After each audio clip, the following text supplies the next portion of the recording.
Hello and welcome back to the Vinyl Brotherhood, where we like to kick back, take it easy, and just chat about music, whether it be the latest and greatest new releases or old favorites from years gone by. Today we'll be looking at a new record, an album 5 years in the making by the band Alvvays. I've definitely been looking forward to talking about it with you guys, so get comfortable, and we'll start here momentarily.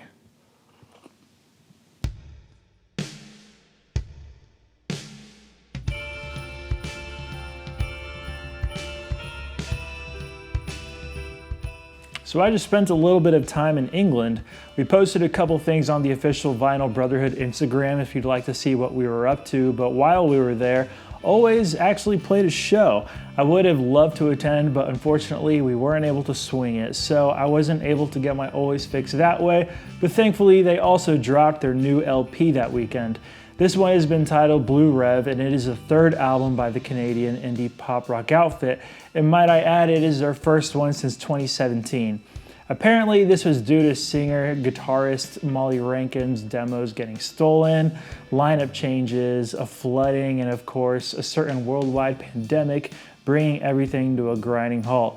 But at long last, it's here, for which I am grateful. We actually reviewed their first album, their self-titled debut, a few months back, right as they were announcing the coming of Blue Rev. Check it out if you have yet to do so, but today I'm so happy to be able to dive into this new, highly anticipated release by a band that has given me so many happy memories over the last several years.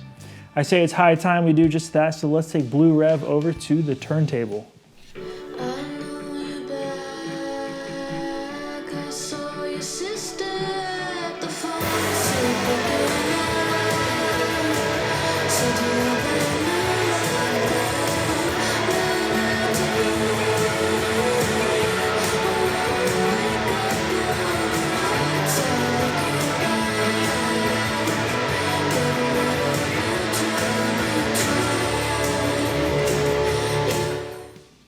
In true Vinyl Brotherhood fashion, we are gonna first examine the artwork, and I'm not really sure what's going on here. I just see a startled young lady in a life jacket, and I don't know, are they just like bringing her onto a boat?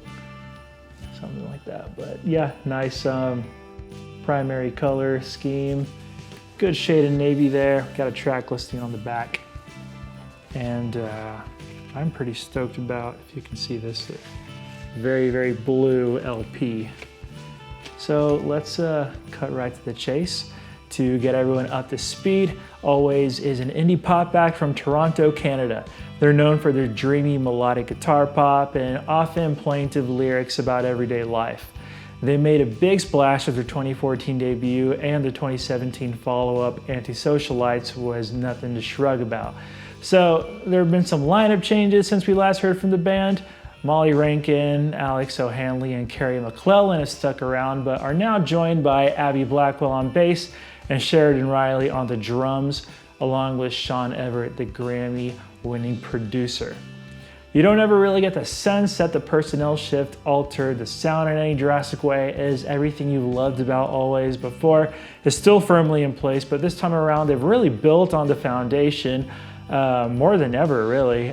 Track one's a great example. Pharmacist is not only the first song on the album, but it's also the big comeback single for the band. In its first moments, Alvvays surprises us with some prominent shoegaze guitar leads that they had only really flirted with in the past, but now they're committed, clearly all in. They color outside the lines here and there, adding plenty of personality to this one. Lyrically, we're right at home with Molly's poetical, or poetic, I don't think poetical is a word, elevation of painfully real slice of life musings. There's already so much to love, and this is only just the beginning. Pharmacist has become one of my favorite songs of the year, despite it being way too freaking short. Easy on Your Own, Easy on Your Own, serves as a nice follow-up and is the one track that probably resembles the Alvvays that we've come to know and love. After the Earthquake wears its influences on its sleeves with its extra chorusy jangle guitar leads doing the Johnny Marr thing all throughout.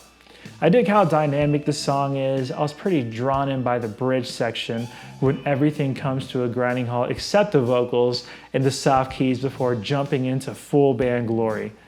The song Tom Verlaine, presumably named after the guy from the band Television, indulges further into the dreamy shoegaze sound, recalling the fuzzed out ambiguity of a typical My Bloody Valentine's tune. It's yet another song that just seems to end too soon. I hadn't quite had my fill of Molly's vulnerable and moving vocal lead by the time it was over. And let me take a moment here to expand on Molly Rankin's vocal performances, but there are 14 songs on Blue Ref and she kills it every single time. Her whole heart and soul are evident in her vocal delivery, and the range she has, the different vocal techniques and the tricks are such a far cry from the monotone, timid robot woman we were listening to back in 2014. I just want to applaud that growth while I'm on the subject. Many Mirrors is another especially dreamy song reminiscent of MBV as well as core-influenced Camera Obscura. It's a catchy treat of a tune with the crunchy rhythm guitars blending superbly with the harmonized vocal leads. This band does Euphoria so incredibly well, which makes it extra frustrating when they kill the moment with an abrupt ending, as they do yet again here.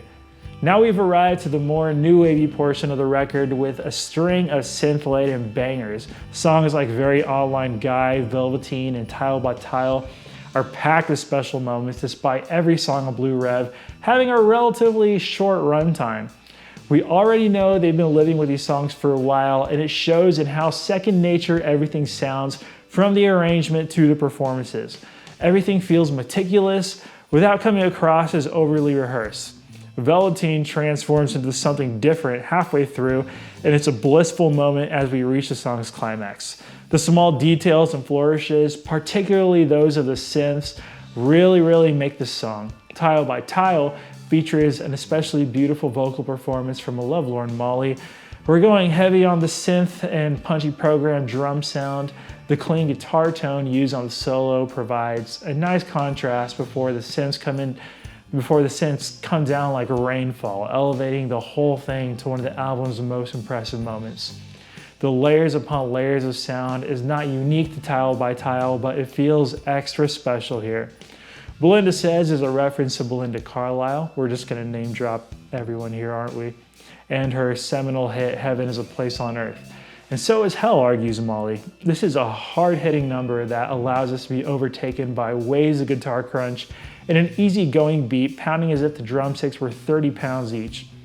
Bored in Bristol is a fun, bouncy experiment in lo-fi pop that I really enjoy, but dang nabbit, I have to admit, it's not as great as I would like it to be. It mostly comes across as a novelty, and by the time it's over, it just doesn't leave as much of an impression. And the record's climax, Lottery Noises, is a song that hasn't really clicked for me yet. Several listens later, it ends on a big note, and I can register that things are happening as I listen. It just hasn't really stood out to me. And Fourth Figure is just fine. It's over before it really begins. And I see it more as like an epilogue for the album's true ending, Lottery Noises. And the band seems to see it that way as well, as it does not appear on the sleeve's track listing. So now that it's over, let's talk big picture. If there is an underlying musical theme, it's just that there's more. There are more songs, they all sound bigger and better than ever. Each one is loaded with surprises, textures, and easily overlooked details to keep you coming back. And there are more styles being utilized, and they all seem to gel together really well. It's definitely their most eclectic project, and really the only thing missing is the surf rock influence that was already on its way out during the Anti-Socialites era. In its place, a band pool from all of the best alternative rock had to offer in the late 1980s, and somehow it all sounds like it's theirs, 100% always. The downside of having so much, having more, is that you risk having too much of a good thing. The album isn't even 40 minutes, and somehow it still feels just slightly long-winded. The structure reminds me of Pixies, Doolittle, or Bossa Nova, two albums that specialize in brief tunes that breeze by, and yet they feel very right, very complete. As I've hinted at, some tracks on Blue Rev don't quite hit the sweet spot. A handful feel like they were cut off abruptly, or even worse, cut off mid-thought, right as things were getting good. And while there are no straight up bad or even slightly mediocre songs, a couple could have just as easily been left on the cutting room floor, and the project may have been stronger for it. Such as Pressed, I think you could axe that one pretty easily. It feels a bit slight, and there are better versions of the same musical concept on the album. I could probably survive without Pomeranian Spinster, and as much as I love Easy on Your Own, it feels a tad like it belongs on a different, older Alvvays record. So I take slight issue with the way the album is structured, but when you look at every song individually, there are hardly any missteps in sight, and when you throw them all together, we get a nice steady stream of should-be hits. This album is a hits collection. It rarely slows down. Each song has huge potential, most of it realized. I went in hoping for big guitars, melodic earworms, and thoughtful lyrics, and always found a way to surpass my lofty expectations, delivering all of that and more. I wouldn't call it a perfect album, but that's not to say it isn't special. Do you ever have moments where you're listening to a song and suddenly you're overcome with gratitude just because the song exists? I've been obsessed with Blue Rev this week, and a couple of songs have even kept me from precious sleep because I couldn't get the tune out of my head. If you're a fan of Alvvays or well-constructed pop music, I don't doubt the last few days have been pretty good for you. So give it a listen, check it out, I highly recommend it. Let's head back.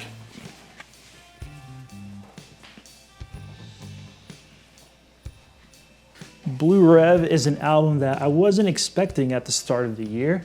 In fact, I was almost ready to believe the band had split up, but from the moment it was announced, my interest and anticipation was through the roof.